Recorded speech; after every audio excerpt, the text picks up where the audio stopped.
Bien, entonces, cuando hablamos de accidente cerebrovascular, de enfermedad cerebrovascular, podemos estar frente a un paciente que pueda presentar un proceso obstructivo de una arteria encefálica, entonces hablaremos de un proceso isquémico.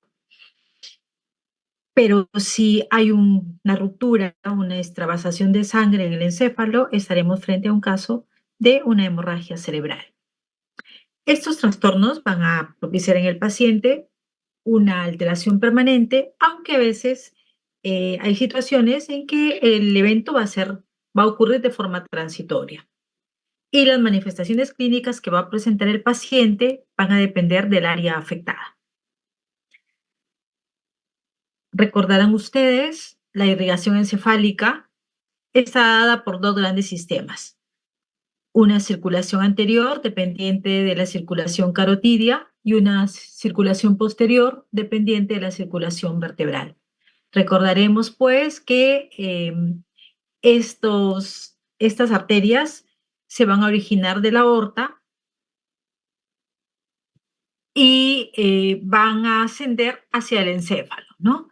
Por la parte anterior, la circulación carotidia, la carótida común, se va a dividir pues en carótida interna, que va a ser la rama que va a dar la irrigación al encéfalo.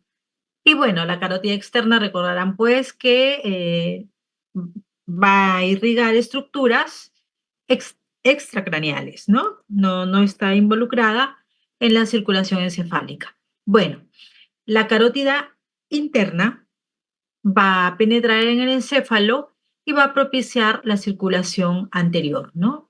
Va a proporcionar la mayor parte de la circulación hacia el cerebro.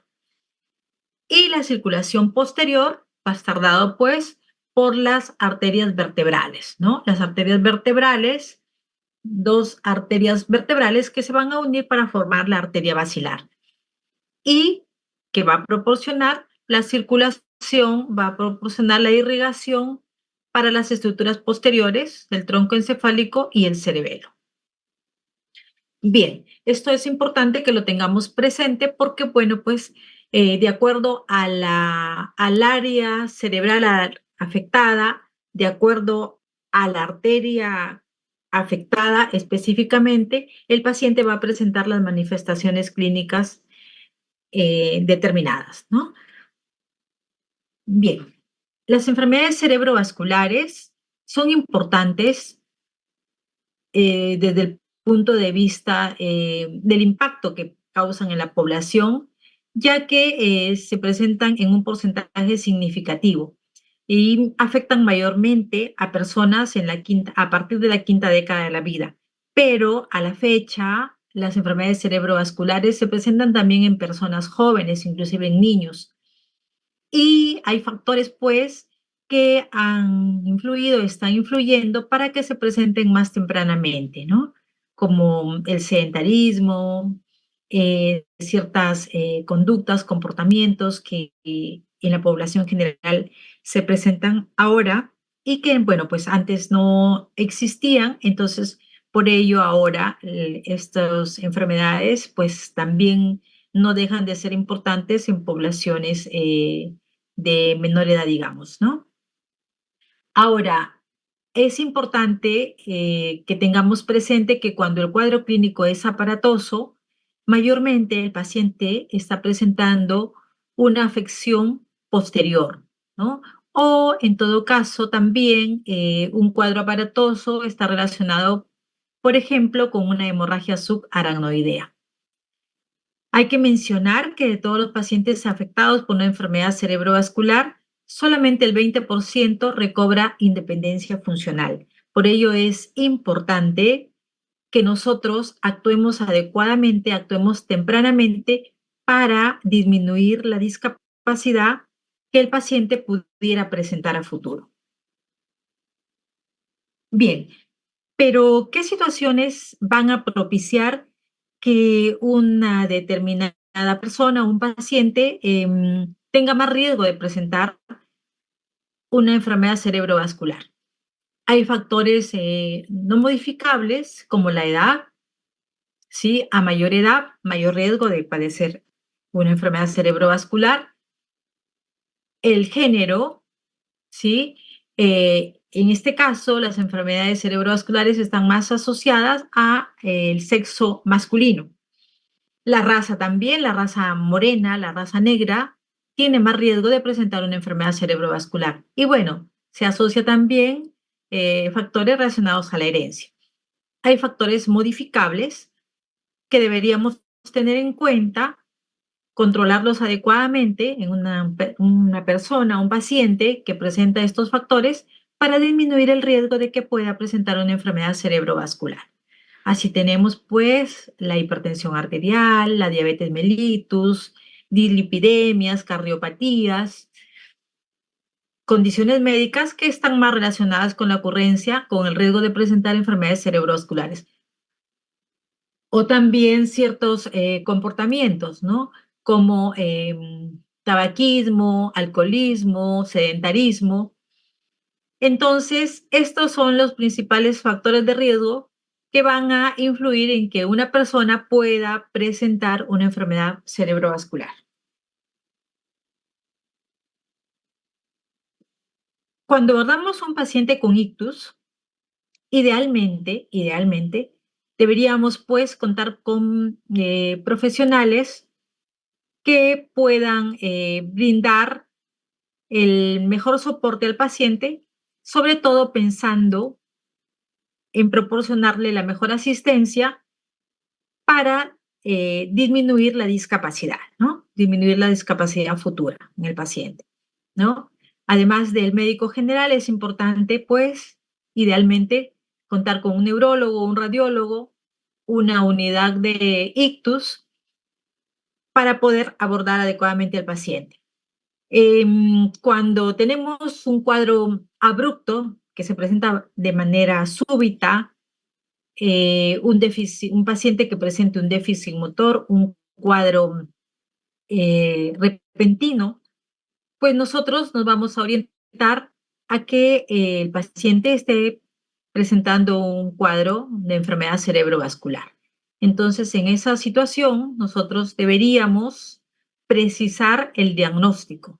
Ya hablábamos que el cuadro puede estar asociado a un proceso isquémico o a un proceso hemorrágico, pero nosotros no podríamos saberlo si no recurrimos a las pruebas complementarias, ¿no? A los estudios de neuroimagen como la tomografía o la resonancia magnética, si lo tenemos, que nos ayuden a precisar si estamos frente a un cuadro obstructivo o un cuadro hemorrágico. Entonces, ante un cuadro abrupto, un cuadro agudo que el paciente presente, nosotros vamos a sospechar que está siendo pues afectado por una enfermedad cerebrovascular. Inmediatamente debemos actuar. Si no contamos con los medios suficientes para asistir a nuestro paciente, idealmente deberíamos trasladar al paciente a un centro de mayor complejidad, precisar el diagnóstico con la ayuda de las neuroimágenes y, en base a ello, iniciar el tratamiento. No es lo mismo tratar un cuadro isquémico que tratar un cuadro hemorrágico, ¿no? La conducta va a ser diferente. Y bueno, posteriormente ya iniciaremos, en cuanto el paciente se encuentre estable y lo más temprano posible, en lo posible, iniciaremos pues la rehabilitación para de esa forma disminuir también la discapacidad futura. Bien, entonces, tener en cuenta pues que las neuroimágenes nos van a permitir pues confirmar el diagnóstico y nos van a ayudar en la toma de decisiones.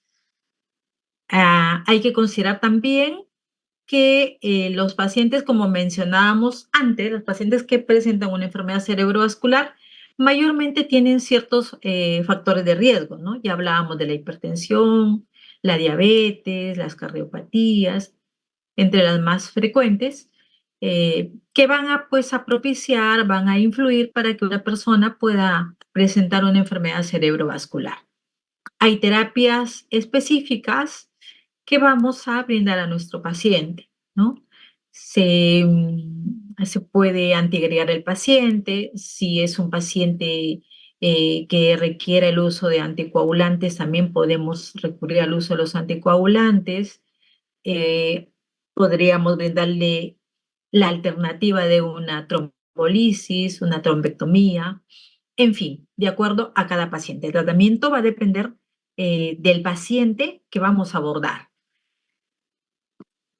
Y es importante también hacer prevención y tratar tempranamente las complicaciones. Generalmente, las personas que hacen una enfermedad cerebrovascular pues van a entrar en un estado de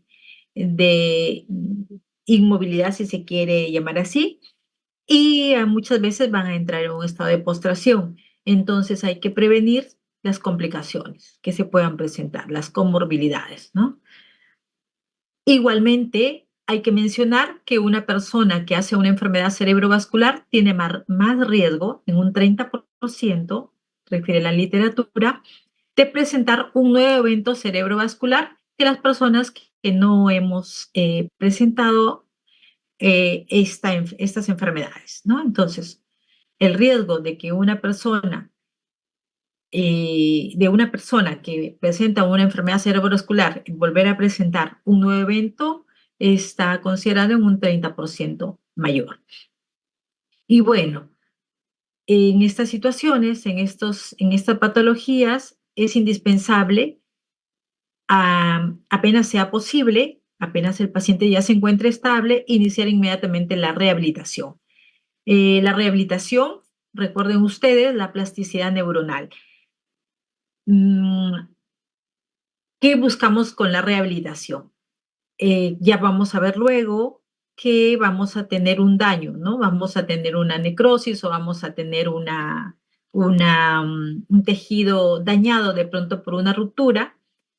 Ese tejido eh, va a la necrosis, hay un daño directo en el tejido y bueno, pues va a perder la funcionabilidad, ¿no?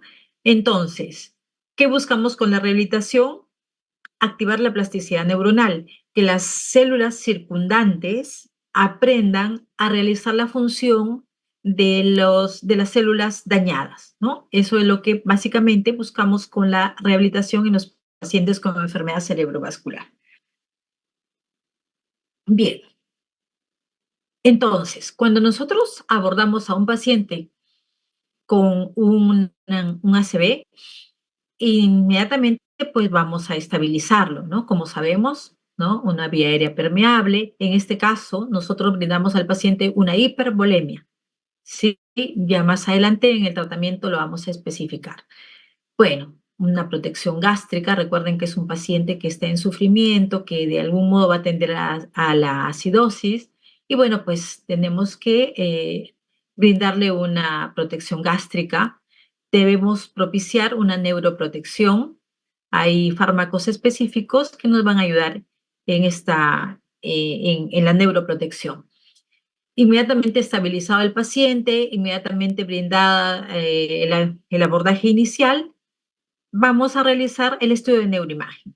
Recuerden que nosotros no podemos, digamos, solamente con el cuadro clínico, definir si el paciente tiene una isquemia o tiene una hemorragia. Para ello vamos a depender de las neuroimágenes, porque ya con una neuroimagen nosotros vamos a poder dar un tratamiento específico. Antes de tener antes de ello, o sea, si no tenemos una neuroimagen, no podríamos dar un tratamiento específico al paciente, ¿no? Digamos, no podríamos adivinar si es una isquemia o es una hemorragia. Lógicamente, hay ciertas situaciones, cuadros, si son más aparatosos, nos van a llevar a pensar de pronto que estamos frente a un cuadro hemorrágico, pero no siempre es así, porque puede el paciente estar presentando un infarto maligno, un gran infarto, y también es un cuadro aparatoso, ¿no? Entonces, digamos que es mandatorio que tengamos pues un estudio de neuroimagen para poder precisar el diagnóstico y poder actuar. Bien, entonces, En principio, pues sería suficiente tener una tomografía de encéfalo, una tomografía simple, no se requiere contraste para el estudio de enfermedades cerebrovasculares. No, no es imprescindible el contraste. Y aquí mencionar, inicialmente cuando nosotros tomamos una tomografía al paciente, en las primeras horas, si el paciente está focalizando, tiene un déficit motor o de pronto tiene alteración de funciones superiores o tiene de pronto una pérdida abrupta del habla, está afásico, en fin, manifestaciones clínicas de acuerdo a la zona afectada, de acuerdo a la zona de la lesión, y que se presentan así abruptamente, bueno, pues yo voy a orientarme a tener la presunción diagnóstica de que el paciente está presentando una enfermedad cerebrovascular. Entonces, eh, sería ideal que tenga a la mano un equipo de neuroimagen, ¿no? Una tomografía, por ejemplo. En la tomografía, cuando tomamos al inicio el examen, si la tomografía, si en un paciente que está focalizando, le tomo una tomografía y veo que la tomografía aparentemente no tiene cambios, no hay cambios de señal, no hay variaciones, no hay una hiperdensidad, entonces en ese caso yo voy a pensar que estoy frente a una isquemia cerebral. Porque al inicio, cuando yo tomo la tomografía en mi paciente, supongamos que abordo un paciente en las primeras horas de que le ocurre el evento, la tomografía aparentemente la voy a evidenciar dentro de rangos normales. Pero si estoy frente a una tomografía que tiene una hiperdensidad, en ese caso voy a definir que el paciente está presentando un sangrado cerebral, ¿no? Entonces ahí recuerdo, ¿no?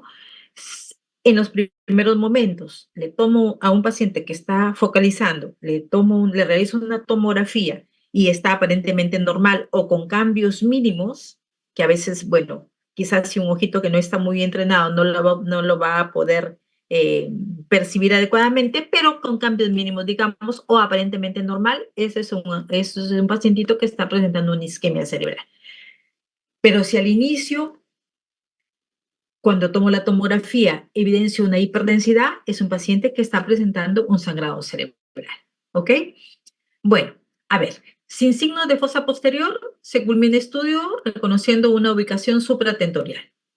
¿Sí? Entonces es una isquemia. Con signos de fosa posterior y deterioro evidente del estado de conciencia, idealmente solicitar una resonancia de encéfalo con fase de difusión. La difusión es en esos casos la que me va a permitir en resonancia definir una patología vascular. Con sospecha clínica de hemorragia subaracnoidea, pero sin confirmación en tomografía, idealmente podríamos realizar una punción lumbar previo descarte de signos de hipertensión intracraneal. ¿Ok?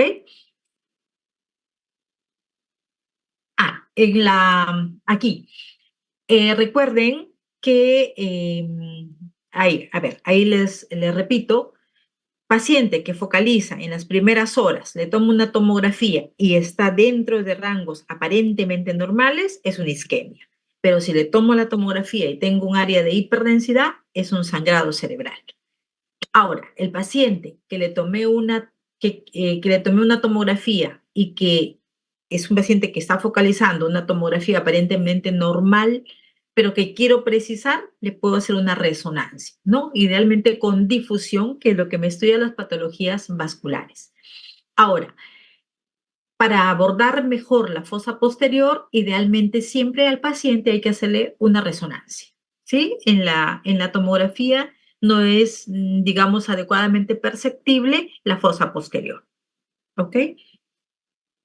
Bien, bueno, pues ya hablábamos de que las enfermedades cerebrovasculares pueden ser isquémicas o pueden ser hemorrágicas, ¿no? En los cuadros isquémicos hablamos de infartos cerebrales establecidos o de accidentes isquémicos transitorios, aquellos que el paciente presenta de pronto signos de focalización, pero que revierten rápidamente. Bueno, los infartos cerebrales pueden ser aterotrombóticos o cardioembólicos, ¿sí? Y en cuanto a las afecciones hemorrágicas, pueden ser intracerebrales o hemorragia asociados a hemorragia subaracnoidea. ¿Ok? Bien, a ver, aquí en esta diapositiva tenemos hacia mi mano izquierda un área de marcada hipodensidad, ¿no? Recuerden ustedes que cuando hablamos de tomografía hablamos de densidad, cuando hablamos de resonancia hablamos de intensidad, ¿ok? En este caso es un evento isquémico ya de ocurrencia eh, ya de regular tiempo, porque es por eso ya se traduce adecuadamente la hipodensidad. Y en el lado hacia mi mano derecha, pues ahí tenemos un área de hiperdensidad. Eso es un sangrado, ¿no? Entonces, eso recuérdenlo siempre, ¿no? Aquí haciendo nuevamente mención que en las primeras horas de ocurrido un infarto, una isquemia cerebral, no voy a tener mayores cambios en la tomografía, ¿no? En las primeras horas va a ser aparentemente normal. Esta imagen de mi mano izquierda está asociada a es una tomografía asociada a un paciente que ya tuvo una isquemia, pero que de un tiempito, digamos, por ejemplo, que ya hay una hipodensidad marcada, quizá este paciente ya tuvo pues de repente su isquemia pues días o quizá hasta mes, ¿no? Y bueno, la hemorragia ya la ven ustedes ahí, ¿no? La hiperdensidad, blanquecina, brillante, ¿no? Bien, mayormente las enfermedades cerebrovasculares son isquémicas, en menor porcentaje pueden presentarse las hemorragias, ¿no? Y de las isquémicas, mayormente los infartos establecidos. Un porcentaje menor presenta un accidente isquémico transitorio. En cuanto a los procesos hemorrágicos, mayormente intracerebrales y un porcentaje menor las hemorragias subaracnoideas. Las hemorragias subaracnoideas y pues hay que tener bastante cuidado porque son cuadros complejos muchas veces. El riesgo ahí es la vasoplegia, ¿no? Y el paciente tiene mayor riesgo de mortalidad. Así que hay que estar muy atentos ante su ocurrencia. Ya, entonces, ya decíamos, bueno, repitiendo allí, enfermedad cerebrovascular isquémica o hemorrágica. Ujú. Y las manifestaciones clínicas van a depender de la zona de la lesión, ¿no? Por ejemplo, si tengo un paciente que presenta, a ver, abruptamente dismetría, adiadococinesia, ampliación de la base de sustentación, un hable escandida. Por ejemplo, pues estoy hablando de una afección de fosa posterior, una afección cerebelosa, ¿no? De pronto, si tengo otras manifestaciones clínicas, como que el paciente abruptamente presente una visión tubular, de pronto estoy frente a un paciente que tiene una afección occipital. En fin, las manifestaciones clínicas van a estar dadas por la afección de una zona específica, ¿ok? Van a depender de la zona afectada. Bien, bueno, eso ya lo habíamos mencionado, ¿sí? Mayormente las enfermedades cerebrovasculares son isquémicas. Acá, ya. Entonces, ¿qué ocurre en una enfermedad cerebrovascular isquémica? A ver, el, se obstruye un vaso encefálico, entonces ya el flujo sanguíneo va a disminuir, ¿no? Va a disminuir el aporte de oxígeno, va a disminuir el aporte de nutrientes. Pero en esta situación específicamente voy a tener un centro necrótico y alrededor de ese centro necrótico voy a tener un área de penumbra, ¿sí? En el centro necrótico, bueno, pues como su nombre lo dice, ya hay una necrosis, hay una muerte celular, ¿no? Pero alrededor tengo pues el área de penumbra, un área que está sufriendo y que yo tengo que actuar adecuadamente para impedir que esta necrosis se expanda hacia esta área de penumbra, ¿no? Ya hablamos luego de la ventana terapéutica, ¿no? Entonces ahí la importancia de que actuemos rápidamente para que esta necrosis no se expanda, ¿no? Eso es lo que debemos tener en cuenta, ¿no? Este centro necrótico, la arteria se obstruyó, se necrosa, ¿no? Y alrededor de este core va a haber pues un área de penumbra. Esto, hay una oligoemia, ¿no? Acá, ¿sí? Y bueno, pues ahí yo adecuadamente capacitado debo intervenir para eh, a posteriori, para recuperar al paciente rápidamente y a posteriori para disminuir su discapacidad. Recordemos pues que el flujo sanguíneo encefálico el flujo normal es de 50 a 60 mililitros por 100 gramos minuto. Hablamos de una oligoemia cuando este flujo disminuye a 35 mililitros en 100 gramos por minuto. Va a haber una alteración de la transmisión sináptica y pérdida de la función cuando este flujo disminuye a 20 mililitros en 100 gramos por minuto. Y ya habrá una muerte celular cuando el flujo es mucho menor, a 10 mililitros por 100 gramos de tejido cerebral minuto. ¿Sí? Entonces, no se olviden, tengo un centro necrótico alrededor del área de penumbra, ¿sí?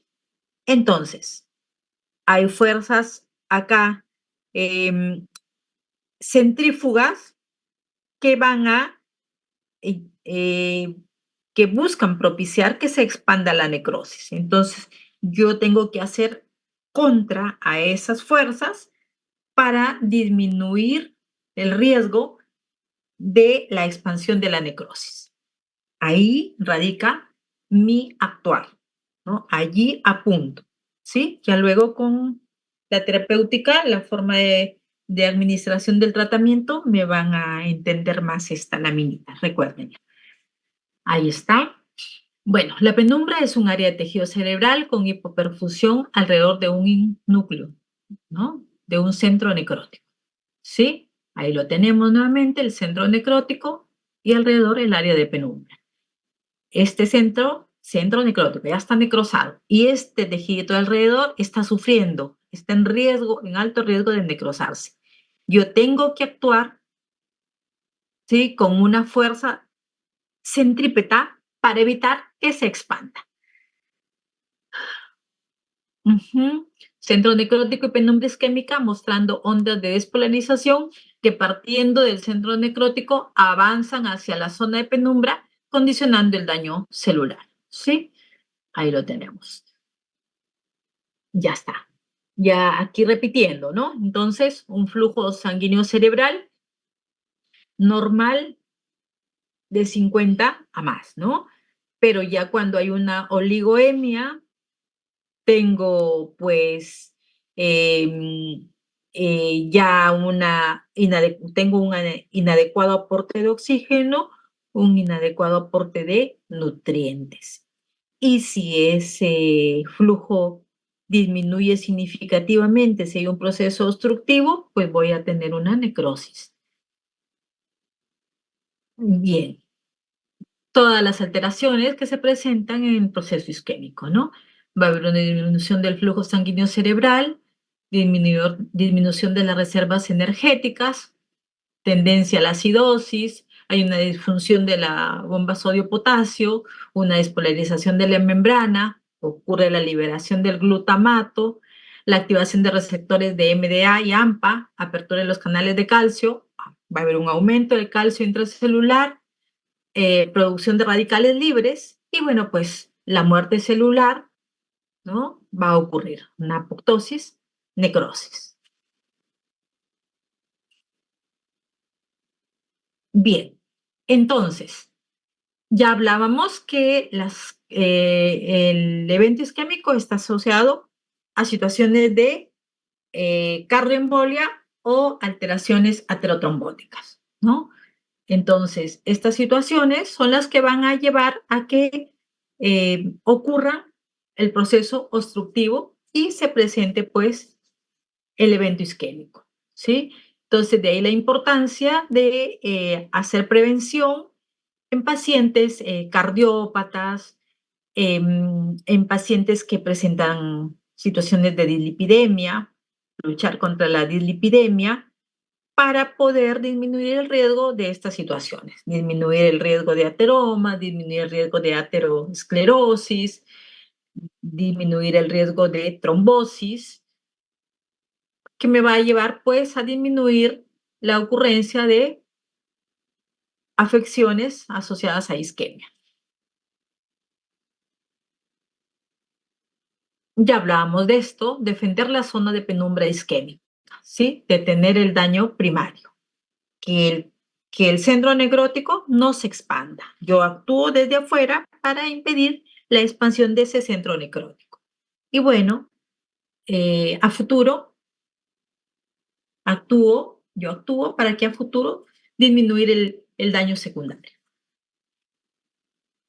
Les mencionaba antes que si bien yo veo en una tomografía inicial, en un paciente que inicialmente presenta un cuadro eh, de un cuadro de focalización y que le tomo una tomografía y lo voy a apreciar aparentemente normal, es una isquemia. Pero en sí, en este paciente, vamos en los hallazgos tomográficos, progresivamente vamos a ir presentando, el paciente va a ir presentando, la imagen del paciente va a ir presentando ciertos cambios, cambios mínimos, ¿no? Así tenemos que va a haber una arteria cerebral media hiperdensa, acá, ese es uno de los cambios mínimos significativos, que si ya con un ojito entrenado lo voy a poder percibir. Va a haber una hipodensidad en los núcleos de la base. Acá lo tenemos, si somos muy acuciosos aquí, vamos a ver acá una hipodensidad, ¿no? Va a haber una pérdida de la diferenciación entre la sustancia gris y la sustancia blanca. Va a haber una hipodensidad en la corteza y en la sustancia blanca subcortical. Y va a haber una pérdida de los surcos que sugiere un efecto de masa incipiente y edema. ¿Sí? Entonces, estos son los cambios mínimos que van ocurriendo en una tomografía en un paciente con un cuadro isquémico. Ahí lo tenemos nuevamente, ya hablábamos en la lámina anterior, la hiperdensidad de la arteria cerebral media. Acá tenemos ya a más horas el borramiento de los núcleos de la base, ¿no? Acá lo tenemos, la pérdida del ribete insular. Y bueno, conforme pasan las horas, ya voy a ver así traducida en mi tomografía la isquemia cerebral. ¿Sí? Al inicio, muy discreto, quizá aparentemente normal, pero hacia las 24 horas ya se va a traducir en la tomografía una hipodensidad significativa, ¿sí? Esto, por ejemplo, ya corresponde a un pacientito, correspondería a un paciente que tiene una isquemia de más de un día de evolución. Bien, bueno, aquí también tenemos un área de hipodensidad asociada a isquemia encefálica y acá, esto que vemos acá ya es una tomografía de un pacientito que ya tuvo, pues, ya es de una isquemia de más tiempo, ¿no? Ya un cuadro subagudo. Como pueden ver ustedes, ya la hipodensidad es muy marcada. Bien, ya hablábamos de la resonancia. La resonancia es un estudio, sí, indispensable cuando sospechamos que el paciente tenga una isquemia de fosa posterior, ¿sí? Bueno, es un poquito más costosa, pero es más precisa. Y la fase indispensable que voy a necesitar en resonancia es la fase de difusión para el estudio de las isquemias encefálicas. Ajá, acá está, ¿no? La difusión identifica regiones isquémicas en los primeros minutos después del inicio de las manifestaciones clínicas permite detectar zonas de isquemia reversible y zonas con alto riesgo de hemorragia posterior a tratamiento con trombolisis, y su sensibilidad es alta, ¿no? Y su especificidad también. Bueno, las manifestaciones clínicas, les vuelvo a repetir, van a estar dadas de acuerdo a la zona afectada, ¿no? Si es un pacientito que presenta pues un daño a nivel de las arterias correspondientes a la circulación carotidia, tendrá unas manifestaciones clínicas muy diferentes al paciente que tiene una afección a nivel de la circulación posterior o circulación vertebrovascular. Aquí algunas manifestaciones clínicas de acuerdo al área afectada. En un paciente con daño a nivel de la arteria cerebral anterior, el paciente puede presentar abulia, afasia motora, dispraxia en miembros izquierdos, una incontinencia urinaria.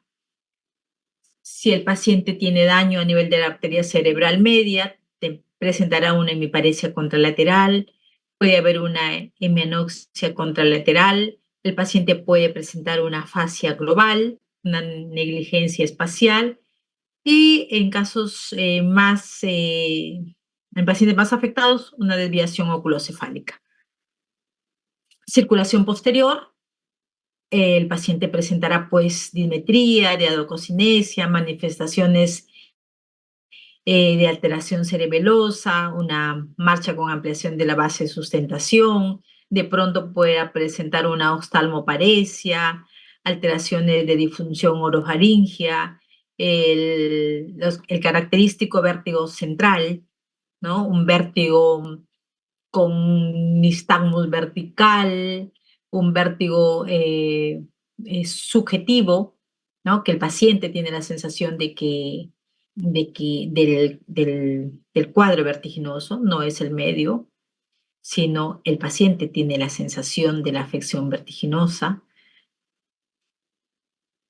Y bueno, los infartos lacunares son infartos de territorios pequeños. Bien, hablando de la discapacidad que presenta nuestro paciente, ¿no? Hay escalas específicas que me van a ayudar a definir la discapacidad. Me van a permitir graduar la discapacidad, ver el puntaje de discapacidad que tiene mi paciente y también me van a ayudar en el pronóstico, ¿sí? Así tenemos la escala NIS, tenemos 15 parámetros y logra una puntuación máxima de 42. A mayor puntaje, mayor daño neurológico, mayor déficit neurológico. Va a dar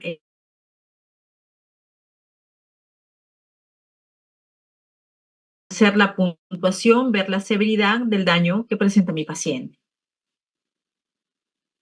La escala traducida, bastante práctica, traducida al español, les dejo allí para que la puedan revisar, ¿no? Vamos a hablar del tratamiento, ¿sí? Ya les decía de que para poder administrar un tratamiento específico a mi paciente cuando presenta un cuadro focal, necesariamente tengo que recurrir a las neuroimágenes. ¿Y qué me van a permitir las neuroimágenes? Pues definir si es una isquemia o es una hemorragia, ¿no? Y el tratamiento va a ser diferente. En una isquemia, pues voy a antiagregar a mi paciente, voy a anticoagularlo, voy a realizarle una trombolisis, pero en una hemorragia, el abordaje va a ser diferente. En la hemorragia, mayormente me voy a tratar sobre todo el edema circundante a la lesión y en algunas oportunidades, en que felizmente en menor porcentaje, voy a apoyar a mi paciente ya con la ayuda del neurocirujano en un tratamiento de pronto de debridación quirúrgica. Bien, aquí. Decíamos que en una isquemia cerebral tenemos un centro necrótico y que alrededor de ese centro necrótico tengo un área de penumbra. Entonces, a ese nivel ha dirigido mi tratamiento. Entonces, ¿qué haré? A ver,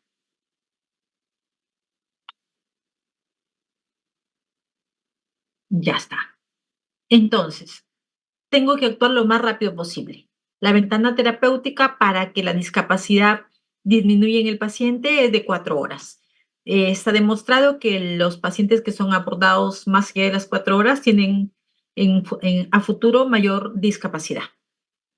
Entonces, mi actuar, debe ser temprano, temprano para disminuir la discapacidad futura en el paciente. Pero, ¿qué hago?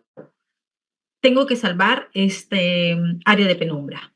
Entonces, recuerdan que mencionábamos que en este centro necrótico se originan fuerzas centrífugas que van a expandir la necrosis. Entonces, nosotros lo que tendríamos que hacer digamos así, una oposición a estas fuerzas centrífugas. ¿Y de qué forma lo hago? Voy a administrar volumen al paciente, ¿sí? Voy a actuar contra esas fuerzas centrífugas.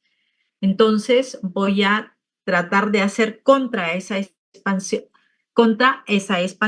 de las fuerzas centrífugas, ¿sí? Entonces, propicio volumen al paciente, le propicio una hipervolemia para disminuir el riesgo de la expansión de la necrosis. Idealmente, vamos a administrar al paciente soluciones salinas, cloruro de sodio, a goteo alto, idealmente no usar soluciones glucosadas. Ya hablábamos que el paciente está con tendencia a la acidosis, ¿no? Entonces no es ideal, no es acorde la administración de sustancias glucosadas, ¿no? Hay que mencionar allí que eh, debo mantener una presión promedio de 180 sobre 110 milímetros de mercurio en un paciente que está presentando un cuadro vascular isquémico y que asocia cierto nivel de hipertensión. No debo actuar sobre la hipertensión porque, digamos, a no sería lo correcto, porque este paciente, recuerden que tenemos que hacerle nosotros tenemos que buscar en el paciente una oposición a esas fuerzas centrífugas. Entonces, debemos mantener más bien la presión alta. Allí, recordar ustedes, recuerden, cuando ya estén, pues, en el internado, en una emergencia, si tienen un paciente que está con signos de focalización, que ya tienen una tomografía donde no hay un sangrado, hay un área de isquemia, no vayan a bajar la presión, mantengan la presión alta, en promedio 180 sobre 110 milímetros de mercurio. Si pasa ya esos valores, ya debemos actuar con un antihipertensivo, pero con mucha precaución. No bajemos abruptamente la presión, ¿ok? Mantengamos la presión alta hasta cierto nivel. Ya más bien, recuerden que tenemos que administrar volumen al paciente. ¿Ok? Eso es normal. No vayan si llega el paciente focalizando y bueno, veo que está con 170, 100 de presión y yo le bajo la presión. No sería lo correcto. Tenemos que mantener la presión discreta, digamos, alta, no la bajemos abruptamente, porque vamos a llevar a que el paciente expanda esa necrosis, que esa necrosis, ese core se expanda y se compromete el área de penumbra. Trombolisis, el paciente, hay la alternativa si el paciente reúne criterios. Si cumple criterios, vamos a poder realizar trombolisis con RTPA. Y es una buena alternativa de tratamiento inmediato para romper el trombo, para recanalizar eh, la circulación y de esa forma disminuir pues la disminuir la necrosis y volver funcional al paciente, volverle la funcionabilidad. Pero este tratamiento tiene sus riesgos y por ello tenemos que cumplir criterios específicos para poder brindarle al paciente. ¿Sí? Entonces, mencionábamos que hay una recanalización del trombo arterial obstruido, ¿sí? Y va a haber un aumento de la circulación colateral. Ese es el mecanismo de acción de la trombolisis. Se realiza con el factor tisular activado recombinante a dosis de 0,9 miligramos por kilogramo, dosis máxima 90 miligramos, y la administración se da en forma progresiva, ¿no? Se debe administrar 10% de la dosis en bolo y el resto se administrará en 1 hora. Y bueno, pues tiene sus criterios específicos de inclusión, ¿no? La edad entre 18 y 80 años, diagnóstico clínico de ictus con una puntuación superior a 4 en la escala de NIS, intervalo desde el inicio de los síntomas inferior a 3 horas, aunque ahora se ha expandido un poquito más, se habla hasta de 6 horas a la fecha, pero con criterios estrictos que cumpla el paciente y tiene que haber un ataque cerebral previa normal o con signos precoces de isquemia en menos del 33% del territorio de la arteria cerebral media.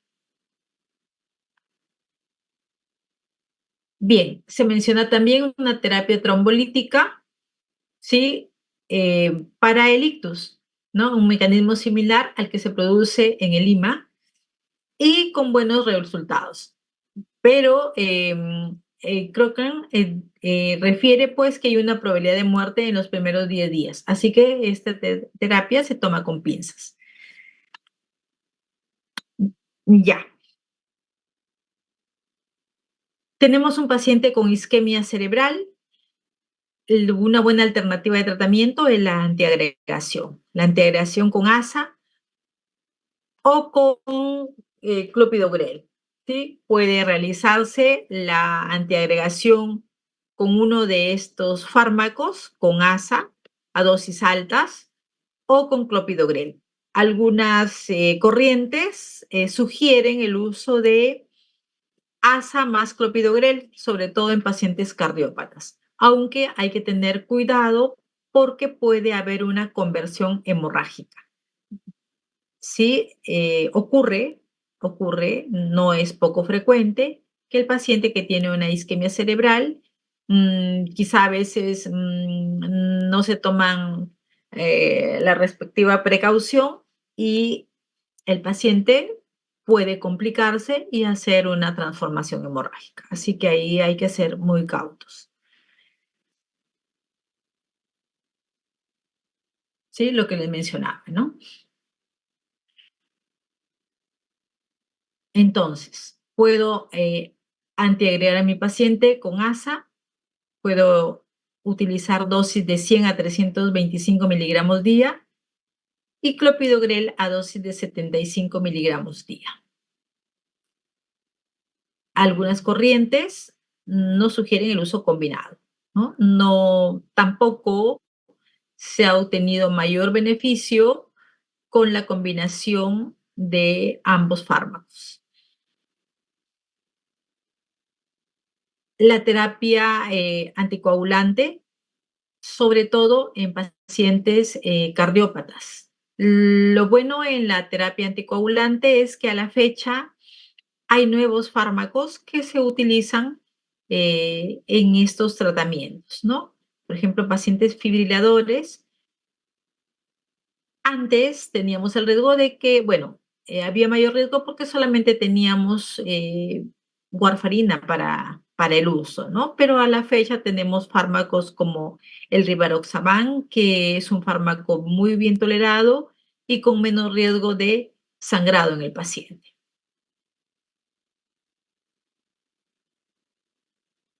Ya, a los neuroprotectores. Los neuroprotectores tenemos en el mercado las citicolinas, Particularmente nosotros sí hemos visto mejor efectividad con mejor recuperación del paciente con el uso de estabilizadores de membrana neuronal como la citicolina, versus pacientes que lo usan versus pacientes que no se les administra la citicolina.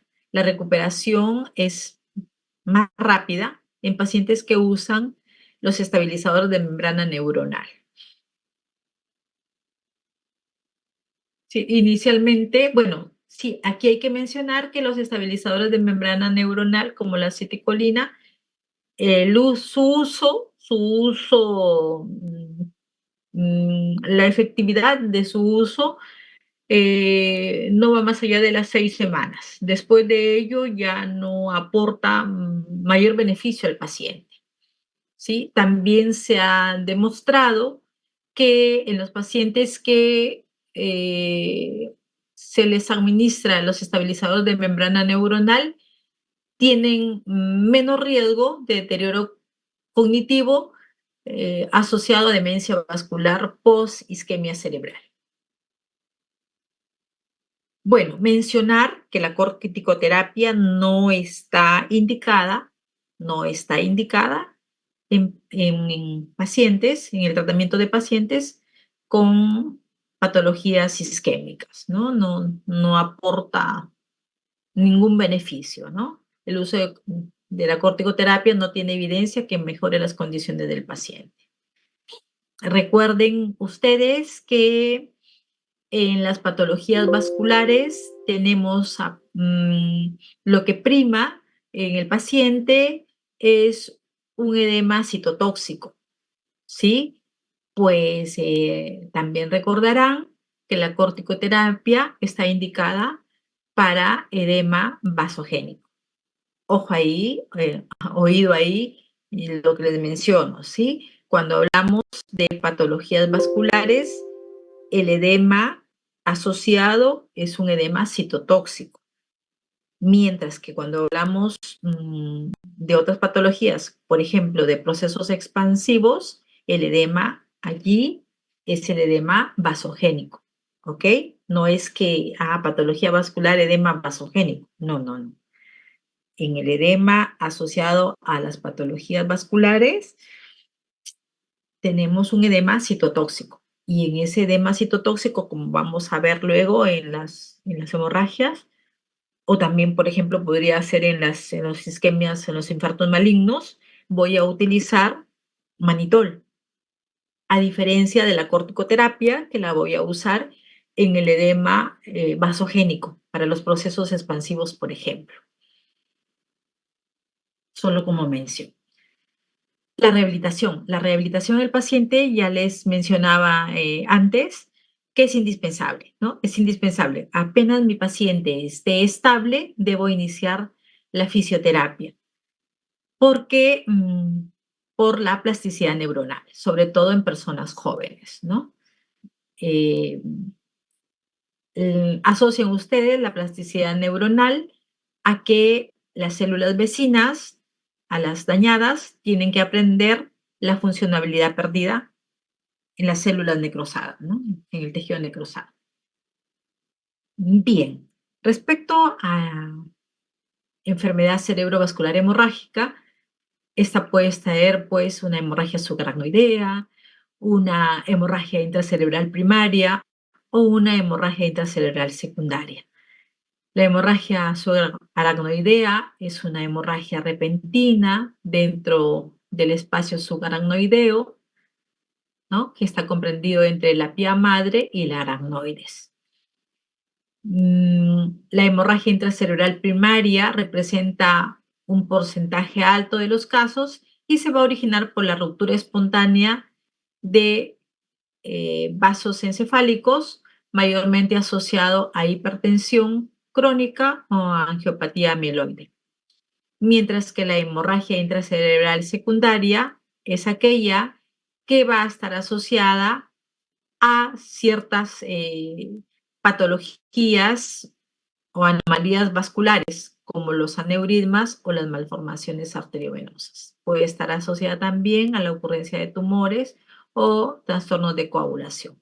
De ahí su nombre, ¿no? De ahí su denominación, hemorragia intracerebral secundaria. Mayormente patologías que se van a asociar a procesos hemorrágicos encefálicos, hipertensión arterial, amiloidosis, pacientes con coagulopatías, pacientes con vasculitis, personas con terapia anticoagulante, tratamiento antitrombolítico y bueno, pues lo más frecuente, rupturas por aneurismas o malformaciones arteriovenosas. ¿Sí? Ahí tenemos en tomografía, cuando ocurre el proceso, cuando ocurren las manifestaciones clínicas, inmediatamente tomamos una tomografía y en este caso, en los pacientes con sangrado, inmediatamente voy a tener cambios de densidad en la imagen, ¿no? Voy a apreciar inmediatamente una hiperdensidad. Ahí reiterando, no así en las patologías isquémicas. Recuerden ustedes que ya mencionábamos que en las patologías isquémicas, al inicio, la tomografía va a ser normal. Yo voy a percibir el cambio de densidad en la tomografía, muy perceptible, luego de las 24 horas. Pero sí mencionar, ya lo decíamos también, que conforme van pasando las horas al inicio, hay cambios mínimos en la tomografía.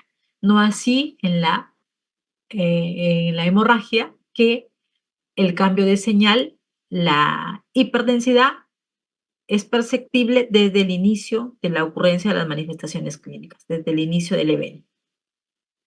¿Sí? ¿Qué ocurre en estos casos? Em, tenemos ahí la zona de sangrado, un área hiperdensa, y conforme pasan las horas, puede haber un incremento del sangrado, pero además, alrededor de ese sangrado se va a formar un área de edema, ¿sí? Entonces, que muchas veces, la descompensación de mi paciente va a estar dado por el edema circundante a la lesión. De ahí la importancia de que en un paciente que presenta un sangrado cerebral, debo valorar el uso de manitol, ¿no? Esto, alrededor de esta lesión, tenemos un edema citotóxico, ¿no? Entonces, voy a estar atento para valorar el uso de manitol que me permita disminuir el edema circundante y no ocurra pues lo que ocurrió con este pacientito, que pues hay una marcada disminución, una marcada desviación de la línea media, un colapso ventricular y bueno, pues un paciente con muy mal pronóstico, ¿no?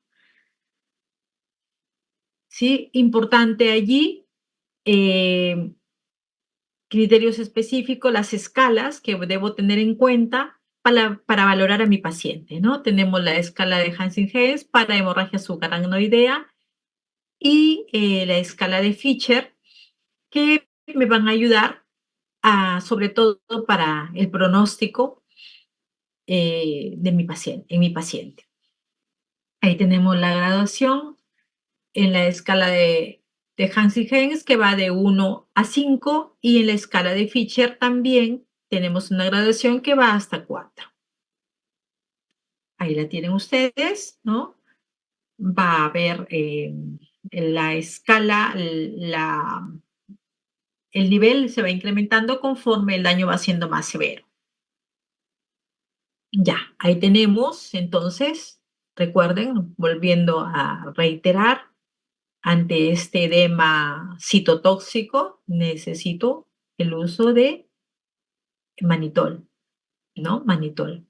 Y la finalidad específica es disminuir el edema, ¿no? En hemorragia subaracnoidea, pues el mayor riesgo en un paciente con HSA es la vasoplegia, ¿no? Entonces, allí, solo allí, va a estar permitido el uso de nimodipino a dosis altas, ¿no? Cada 4 horas, una administración de 60 miligramos. Igual, en estos casos, también recurro a la protección neuronal con los estabilizadores de membrana neuronal. Y en algunos pacientes, cuando el sangrado es significativo o cuando hay un edema circundante marcado, voy a recurrir al tratamiento neuroquirúrgico, ¿sí? Con el tratamiento para una traneotomía descompresiva, ¿no? Para buscar mejorar el grado de mi paciente, sobre todo cuando ya está más comprometido. Ahí está, candidatos a cirugía, los pacientes que hacen hemorragia o sangrados de fosa posterior. Bueno, pacientes que presenten malformación de fácil abordaje y buen pronóstico, hemorragias cerebelosas mayores de 3 centímetros, que hacen un marcado deterioro neurológico, hidrocefalia, pacientes jóvenes con hemorragia lobar extensa, con deterioro neurológico progresivo. Ahí tenemos en la imagen una marcada disminución, marcada afección, desviación de la línea media con edema circundante en ese pacientito con, con en esta área de sangrado. Bueno, las complicaciones que se van a presentar en los pacientes con enfermedad cerebrovascular, complicaciones neurológicas y complicaciones no neurológicas. Ya hablábamos de que lo más grave, el mayor riesgo que va a presentar mi paciente es el edema cerebral, ¿sí? El edema cerebral, un edema citotóxico. Y la hipertensión endocraniana subsecuente, una hidrocefalia, paciente puede presentar convulsiones. Pero también pues hay complicaciones no neurológicas, ¿no? La broncoaspiración, trombosis venosa, hay que tener cuidado ahí. Siempre el uso de la enoxaparina, de la heparina, para evitar la trombosis en el paciente. Bueno, en el tiempo pueden presentarse úlceras de presión, como los pacientes son pacientes que generalmente entran en un estado de postración, las comorbilidades respiratorias, la neumonía, los procesos urinarios, es alto el porcentaje de pacientes que pueden presentar embolia pulmonar también. Bien, doctores, no quiero cansarlos más. Espero que haya sido mm, práctica y entendible mi clase. No sé si tienen alguna pregunta. ¿Están despiertos? ¿Están? ¿No están? Doctora, buenas noches. Hola. Hola, Doctora, doctor. Sí, una consulta.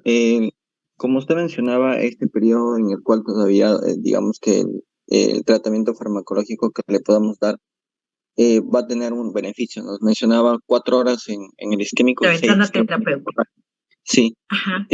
Posterior a ello, ya cuando se estabilice el paciente clínicamente, no habría necesidad de darle nada. Se entiende que solamente con rehabilitación debería mejorar. Entonces, el siguiente control, digamos, nuestro como médicos, ¿a qué tiempo debería darse y bajo qué condición, ¿no? O sea, ¿qué deberíamos buscar? Ya. A ver, no.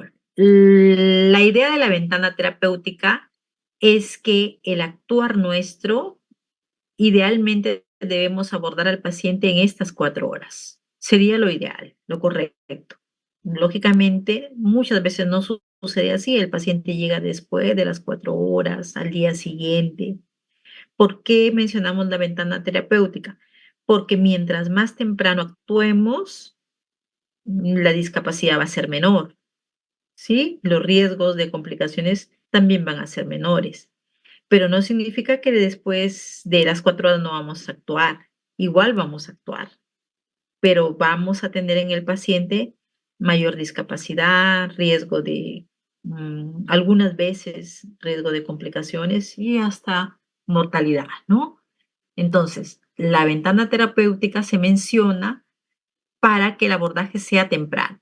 no significa que no vamos a actuar. Igual, si el paciente llega, no sé, ocurre ahora su infarto y llega mañana, pasando un día, igual tenemos que actuar. Igual tenemos que hacerle una tomografía o una resonancia y ver qué ocurrió, ¿no? Y de acuerdo a ello, a lo que encontremos, vamos a administrar el tratamiento. Pero en el paciente, la respuesta, la recuperación no va a ser mejor que en el paciente que sí actuamos dentro de la ventana terapéutica, ¿ok? ¿Sí me entiendes? Sí, sí, doctora. La duda Claro. que tenía era posterior a la estabilidad del paciente, o sea, si el paciente ya, digamos que se le dio la medicación, ¿cuánto tiempo más Ujú. tenemos que seguir medicando? Dependiendo del curso del cuadro de cada paciente. Sí, hay varias corrientes. Por ejemplo, en un cuadro, en los cuadros isquémicos, ¿ya? Nosotros, particularmente en nuestro servicio, vamos hasta los 6 meses de tratamiento. Después de ello, va a depender de cada paciente y de las comorbilidades o de las patologías que tenga el paciente, patologías de fondo que tenga el paciente. Por ejemplo, mayormente, ya van a ver ustedes en la rotación, que mayormente las personas que hacen isquemia son las personas hipertensas, diabéticas, ¿no? Entonces, mm, ¿por qué es importante el tratamiento que le demos? Porque ya aparte del tratamiento que hemos hecho en la fase aguda, con el tratamiento prolongado, supongamos hasta los 6 meses, ¿qué estamos haciendo? Estamos haciendo prevención secundaria. Estamos haciendo el tratamiento para evitar que el paciente se vuelva a reinfartar, para disminuir el riesgo de que el paciente se vuelva a infartar. Eso es lo que hacemos. Eso es lo que buscamos tratando al paciente. Y en promedio el tratamiento es 6 meses, salvo puede ir más allá dependiendo, por ejemplo, si el paciente es cardiópata, si el paciente es hipertenso, si su médico cardiólogo indica de que ese paciente sí o sí tiene que prolongar el uso, por ejemplo, de los antiagregantes, va a prolongarlo, pero de acuerdo a sus indicaciones, ya que, por ejemplo, el cardiólogo eh, le indique, ¿no? Le dé. Ujú. ¿Te quedó claro? Sí, doctora, muchas gracias. Ujú. ¿Ya? O sea, hay un tratamiento inmediato. La ventana terapéutica es para el tratamiento inmediato, ¿sí? Y el tratamiento de mantenimiento es el tratamiento que vamos a dar hasta los 6 meses en promedio. La ventana terapéutica es para el tratamiento inmediato con la hipervolemia, con hacerle la tomografía y ver que si es una isquemia, que si lo voy a antiagregar, que si todavía está dentro de las 6 horas, si le puedo hacer una trombolisis si es que cumple criterios. Ujú. Sí, y esa ventana terapéutica me va a ayudar sobre todo para que ese área de penumbra se salve, no se necrose, ¿ok? ¿Alguna otra pregunta? Doctora, lo que menciona justo ahí, Dime, Flavio. eh, en lo, justo lo que está mencionando, por ejemplo, ahí la ventana terapéutica, pero después yo supongo que siguen unos días más hasta en hospitalización y la terapéutica o sea, post ya no, cambia, o sea, al momento de que el paciente sale de alta, o sea, supongo que va a seguir, ¿no? Como usted comenta, en 6 meses, pero em, hay un cambio en la medicación, o sea, ya post ventana, pues, ¿no? O el Ujú. hospitalizado con el que ya está de alta. O sea, hay un cambio ahí que se puede dar también. Por ejemplo, como Claro, claro, los claro, claro. integrantes, las dosis. Sí, sí, sí, sí. Recuerden que cuando abordamos al paciente, justamente en la ventana terapéutica, lo que nosotros vamos a buscar reiterando allí, es que ese área de necrosis no se expanda. Esas 4 horas las necesitamos para el actuar inmediato, ¿de acuerdo? Para el tratamiento de fase aguda. Ya después de ocurrir el evento, nosotros ya vamos a retirar generalmente al tercer día, retiramos este tratamiento. Si ya no al tercer día, ya vamos a disminuir progresivamente la hipervolemia, si es una isquemia, y si ha habido un sangrado progresivamente, vamos a disminuir el uso del manitol, ¿ok? Y vamos a ya hacer un tratamiento de mantenimiento. Lo que yo me refería, que vamos hasta los 6 meses, es el tratamiento de mantenimiento, ¿ok? El tratamiento de Eso ya mantenimiento. fuera del hospital es. Claro, eso ya es con el paciente externado. Y doctora, entonces el paciente, esos 3 días que menciona, después de esos 3 días, siguen en Ujú, hospitalización, o sea, supongo, ujú. o, o Ah, como ya. para dar el alta. Sí, sí, idealmente debe ser en hospitalización, porque también el riesgo de que haga un reinfarto inmediato es alto en las primeras 72 horas. Idealmente debe ser en hospitalización. Y también dependiendo de la extensión de la isquemia, porque no todas las isquemias son grandes, ¿no? Puede haber una pequeña isquemia o puede haber inclusive un accidente isquémico transitorio de recuperación rápida, muy rápida. Pero si, por ejemplo, es un infarto de fosa posterior o es un infarto maligno llamamos a un infarto extenso, ¿sí? Ahí sí la conducta nuestra va a cambiar, ¿no? Pero si es un infarto pequeño, sí, se le mantiene en observación, idealmente deberíamos hacerlo hasta el tercer día. Y bueno, pues ya ahora sí, podríamos, si el paciente está estable, podemos externarlo rápidamente. Pero si el paciente no se encuentra adecuadamente compensado, es un paciente con un gran infarto, un infarto extenso, o que tiene otras comorbilidades asociadas, lógicamente sí vamos a mantenerlo hospitalizado por más tiempo. Ujú. Gracias, doctora. Ok. ¿Alguna otra pregunta?